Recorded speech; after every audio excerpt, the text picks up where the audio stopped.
네, 이번에는 세상의 모든 경제 이슈를 알려드리는 시간이죠. 경제 언박싱 코너입니다. 매주 화요일은 부동산 언박싱 시간입니다. 오늘도 김인만 소장님 나와주셨습니다. 소장님 어서 오세요. 안녕하세요. 안녕하세요. 전세 사기 특별법이 드디어 국회 본회의를 통과했습니다. 뭐 아쉽다는 이야기도 있지만 일단 네네. 어떤 내용들이 정리가 됐는지 소개해 주시죠. 우리가 여러 번 소개를 드렸는데요. 이제 네. 최종 정리를 한번 할 때가 온 것 같습니다. 네. 일단 요건부터 한번 알아봐야 될 것 같은데요. 네. 뭐 대항력을 갖추고 확정일자 갖추는 거는 기본이고요. 네.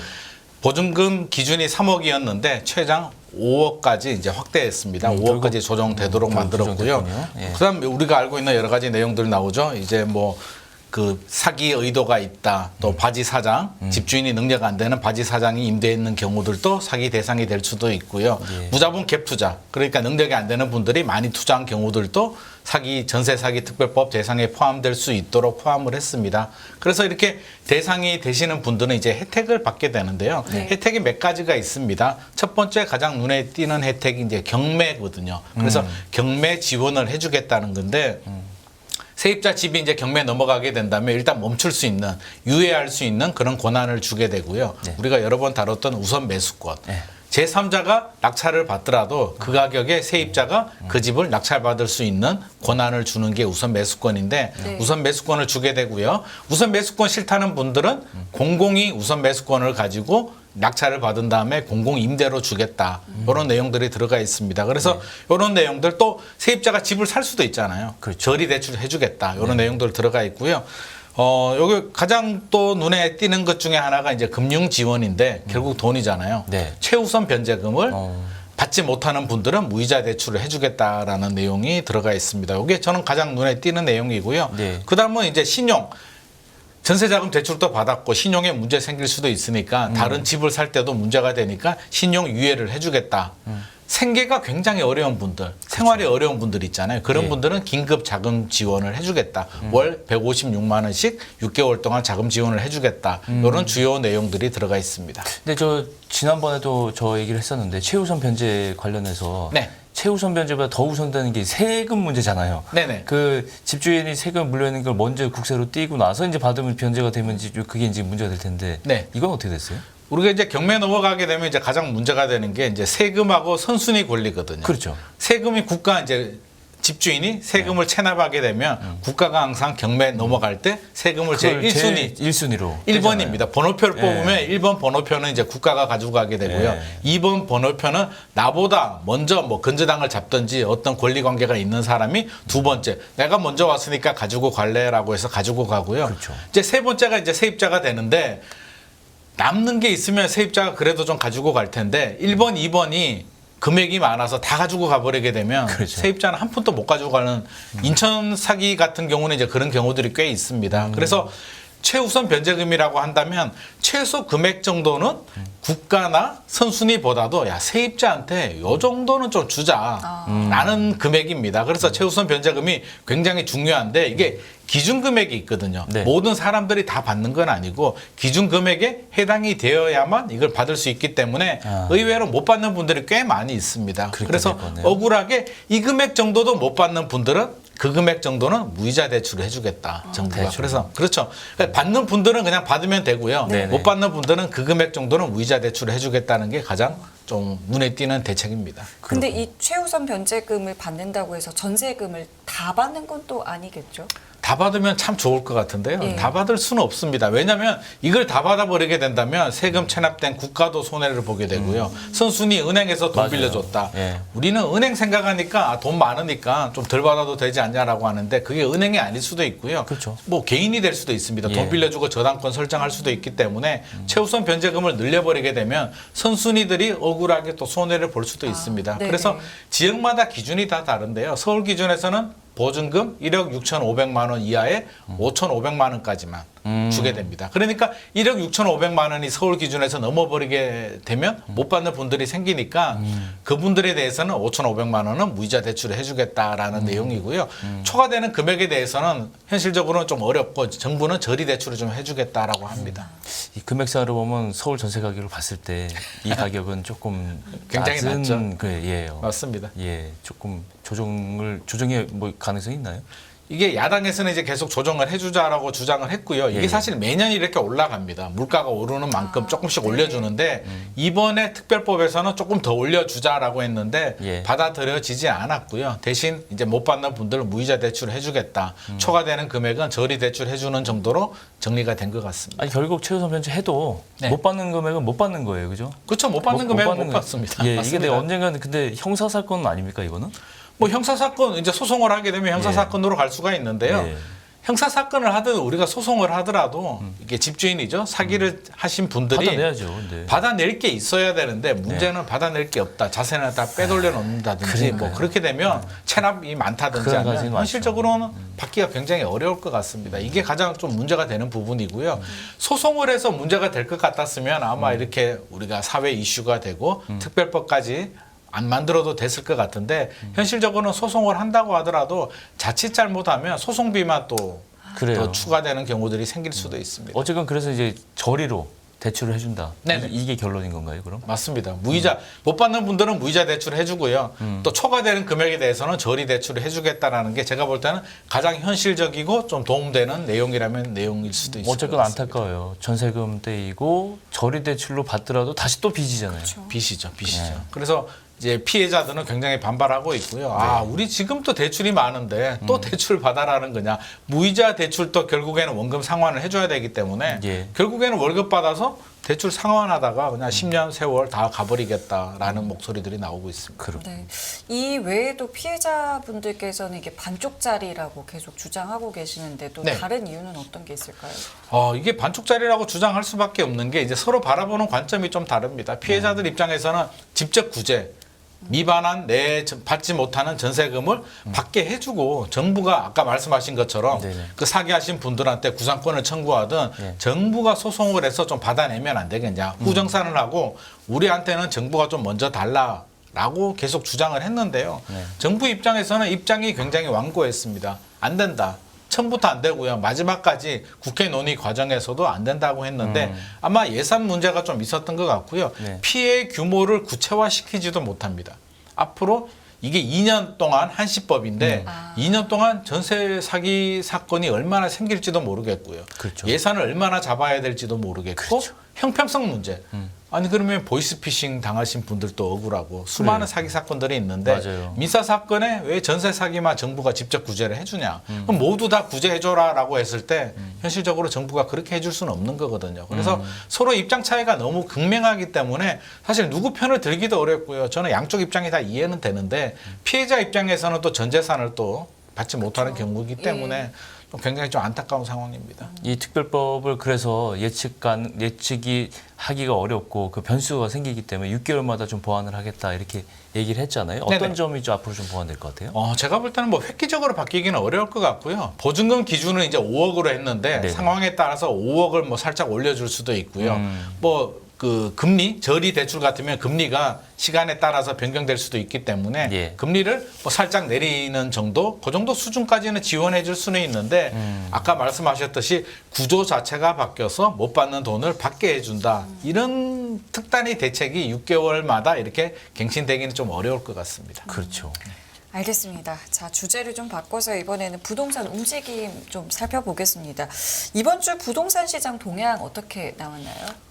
이게 이번 주가 이제 굉장히 좀 눈에 띄는 대목이 나왔는데요. 예. 서울이 드디어 마이너스 떼고 이제 플러스로 나왔다고 해서 굉장히 이슈가 됐습니다. 주간 변동률이죠. 주간 변동률입니다. 네. 한국 부동산은 주간 변동률이 나왔는데 예. 서울이 지난주가 마이너스 0.01%였거든요. 네. 이게 전주 대비 이제 변동폭을 보는 건데 이번 네. 주가 0.03%. 이게 거의 1년 만에 12개월 만에 마이너스자 떼고 플러스로 나왔다는 게 굉장히 좀 하락을 의미가 멈췄다는 의미가 있네요. 하락이 멈췄다는 의미가 있고요. 전세도 지난주가 마이너스 0.06%에서 마이너스 0.01%. 이제 다음 주 정도면 서울은 전세도 이제 마이너스 되고 플러스로 갈 수도 있습니다. 그렇군요. 그렇다고 해서 막 급등하는 건 아니고요. 추이 자체가 이제 그렇다는 얘기인데 이게 눈에 띄는 게 서울은 이렇게 좀 눈에 굉장히 네. 우리가 마이너스자 떼고 플러스로 갔다라고 하는데 나머지 지역들, 뭐 경기도나 인천 같은 경우는 경기도가 지난주가 마이너스 0.02%였거든요. 예. 그래서 저는 경기도도 이제 마이너스 되지 않냐라는 생각을 했는데 오히려 마이너스 0.06으로 하락폭을 그렇네요. 좀 확대했습니다. 확대했군요. 그래서 경기도가 이제 지역별로 워낙 크다 보니까 예. 제가 좀 내용을 좀 들여다 보니까 네. 경기 북부 쪽이 이제 하락을 좀 주도하고 있고요. 의정부나 동두천이나 이런 지역들이 하락을 주도하고 있고 남부 쪽에는 용인이나 이런 지역들은 삼성 반도체 클러스터 호재 때문에 좀 상승을 했습니다. 그래서 합치니까 이 정도 나왔는데 만약에 삼성 투자 발표가 없었다면 경기도는 하락폭이 훨씬 더 경기 클 수도 북부권은 있습니다. 더 크게 하락했다 이렇게 볼 수 그렇죠. 있겠네요. 북부권은 더 크게 하락을 했고요.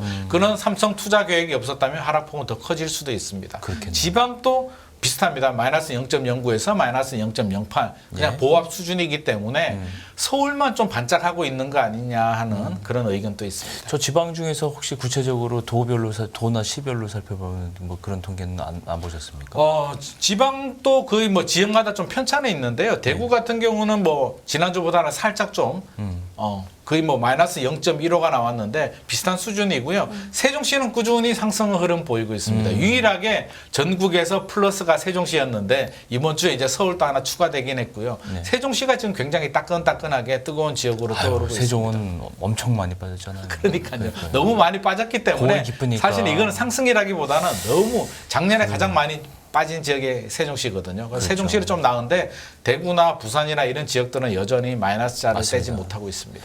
서울이 이제 뭐 거의 1년 만에 주간 단위로 해서 하락을 멈추고 네. 일단 보합으로 진정이 되는 거는 괜찮은데 네. 이게 신호탄이 돼서 다시 또 부동산 시장이 불안해지지 않을까 이런 걱정하는 분들 많을 것 같아요. 어떻게 최근에 보세요? 그런 질문 굉장히 많이 받는데요. 예.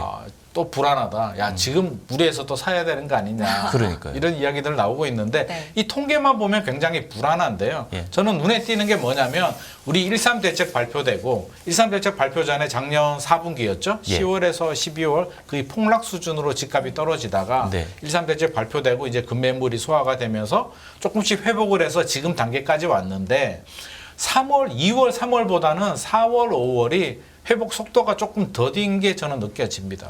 거래량만 보더라도 거래량이 작년에 뭐 600건, 700건, 800건 수준이었다가 1월에 1000건이 넘고요. 최근에 쭉 늘어나긴 했는데 최근 4월 통계가 보면 이제 거의 한 2,900건 정도 서울 아파트 거래량이 많이 2,900건 늘었네요. 정도 나왔고요. 예. 5월이 아니 4월이 아니라 3월이 2,900건 정도 나왔고요. 네. 4월이 3,100건 정도 나왔거든요. 예.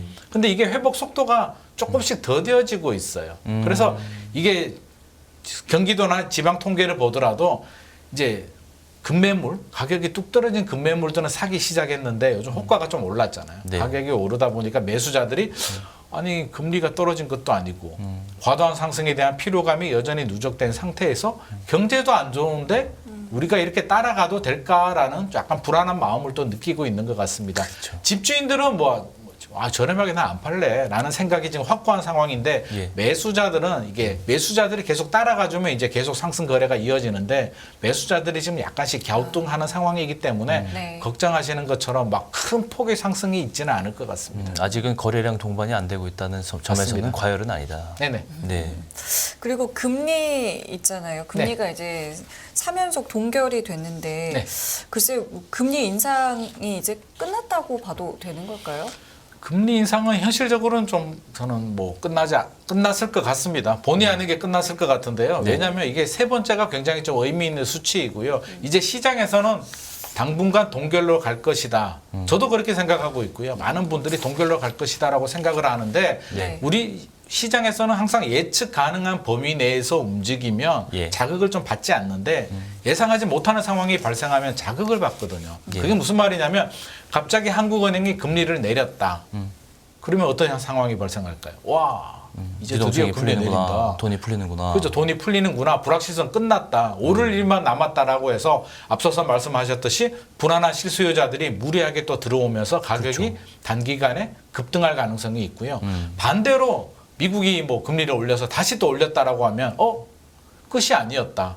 또다시 금리 인상 시작이라고 해서 오히려 하락으로 또 폭락할 가능성도 있습니다. 그렇죠. 그래서 지금 한국은행 입장에서는 올리지도 못하고요. 내리지도 못하고 제 생각에는 올해 말까지는 거의 동결 모드로 갈 가능성이 굉장히 높은데 우리 마음대로 올리고 내리고 하는 건 아니잖아요. 지금 미국을 저도 굉장히 예의주시하고 있는데 네. 미국이 요즘 좀 약간 좀 주춤하는 목소리도 이제 거의 동결 모드로 가는 분위기가 조성이 되고 있는데 예상치 못하는 상황이 생겨서 미국이 뭐 갑자기 크게 올리거나 크게 내리거나 하는 상황이 발생하면 우리도 큰 영향을 받을 수밖에 없을 것 같습니다. 그렇군요. 근데 이 금리 동결이 그러면 이제 부동산 시장에는 어떤 영향을 주겠는가? 사실 그게 가장 궁금한 거잖아요. 네네. 그건 어떻게 좀 보고 계세요? 동결이란 건 우리가 다 예상하는 범위이기 때문에 저는 지금 부동산 시장에 금리 동결이 크게 자극을 주지는 않을 것 같습니다. 봐, 우리 예상했던 대로잖아. 집이 필요한 분들은 금리도 이제 더 이상 올라가지는 않으니까 내 작은 범위 내에서 한번 사볼까? 금매물이 뭘까 정도 찾아보는 정도고요. 집주인들은 더 이상 떨어지지 않을 거니까 절대 가격을 내리지는 않을 겁니다. 그래서 당분간은 그냥 보합, 올랐다 내렸다 요 정도 횡보장이라고 하죠. 거의 보합으로 갈 것 같고요. 다른 자극이 없다면 지금 금리 동결이 부동산 시장에는 큰 영향 안 줄 것 같습니다. 일단 실수요자들을 좀 움직일 수 있는 여력이 좀 생기는 거 아닙니까? 그렇죠. 그렇게 되면? 실수요자들은 지금 더 이상 금리가 더 이상 오르지는 않을 것 같고요. 네네. 기다려봤는데 몇 달 기다려보니까 금매물보다는 오히려 조금씩 호가가 올라가고 있고 네. 특례보금자리가 이제 한도가 한 78% 정도 소진이 됐거든요. 네. 특례보금자리가 이제 굉장히 좋은 제도인데요. 그렇죠. 9억 원 이하면 5억 원까지 DSR 보지 않고 그렇죠. LTV 80%까지 되기 때문에 네. 특례보금자리를 활용하시는 분들은 조금 더 적극적으로 움직이지 않을까 싶습니다. 그럼 예를 들어서 저 같은 경우는 집을 이제 옮긴다고 하는데 실수요자잖아요. 네네. 저는 뭐 부동산 가지고 투기를 하는 사람은 아니라고 생각하는데. 네네. 그럼 지금부터 이제 제도가 바뀐 걸 봐야 돼요.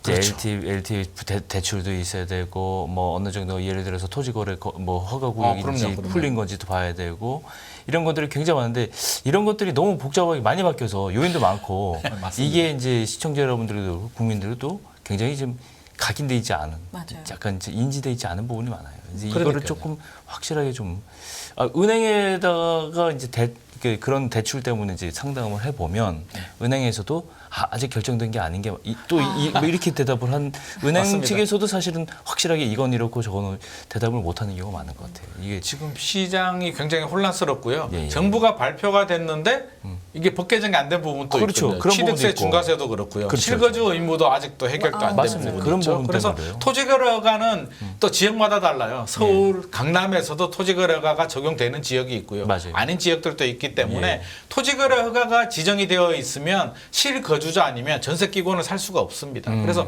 혹시라도 전세를 끼고 투자하시는 분들은 토지거래 허가가 적용이 되는 지역인지는 반드시 확인을 하셔야 되고요. 네. 특례보금자리를 받으실 분들은 뭐 자격 요건이 되는지도 분명히 또 확인하셔야 되고 굉장히 좀 복잡한 게 많습니다. 그래서 네. 법 개정 사항이 있는지는 결국에는 이제 그 지역에 있는 공인중개사한테 이 지역이 뭐 토지거래 허가가 적용이 되는지 여러 가지를 좀 거래를 많이 하신 분들이니까 좀 확인을 하시는 게 좋을 것 같고 네. 또 부동산 시장 흐름을 바라볼 때 지금 굉장히 좀 불안하잖아요. 네. 그래서 저는 물론 가격 흐름 우리가 주간 단위 가격 흐름은 이게 매주 이렇게 소개를 드리고 있지만 네. 우리가 상승 거래라고 한다면 2달 전보다 가격이 올라가면 상승 거래고요. 2달 전보다 내려간 가격으로 거래가 되면 하락 거래라고 하는데 지금 분위기가 좀 올라가고 있는데 이게 대세 상승이냐 아니면 일시적 데드캣 바운스냐를 볼 때에는 6개월 정도 상승 거래가 늘어나고 있느냐.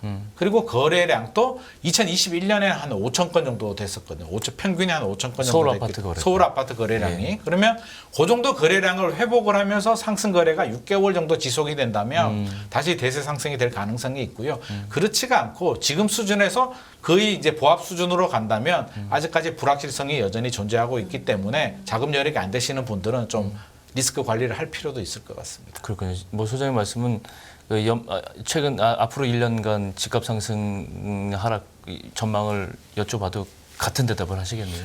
1년 정도는 저는 뭐 물론 외부 두고 변수가 따라서 어떻게 될지는 모르겠지만 크게 급등하기에는 여전히 경제도 불안하고요. 집값이 굉장히 많이 올랐다가 조정됐다가 다시 회복이 되면서 사실은 조금 더 조정이 됐어야 되는데 네.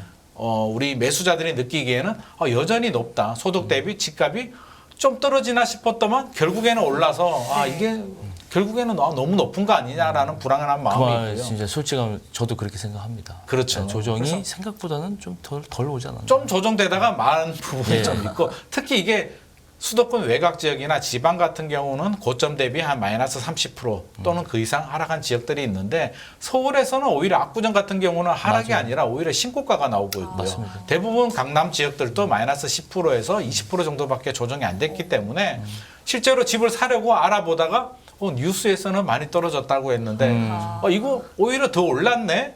라고 말씀하시는 분들이 꽤 많이 있습니다. 맞습니다. 예. 알겠습니다. 이 앞으로의 움직임도 계속해서 좀 많이 알려주시고요. 오늘 이야기는 여기서 마무리 짓겠습니다. 오늘 말씀 고맙습니다. 네, 고맙습니다.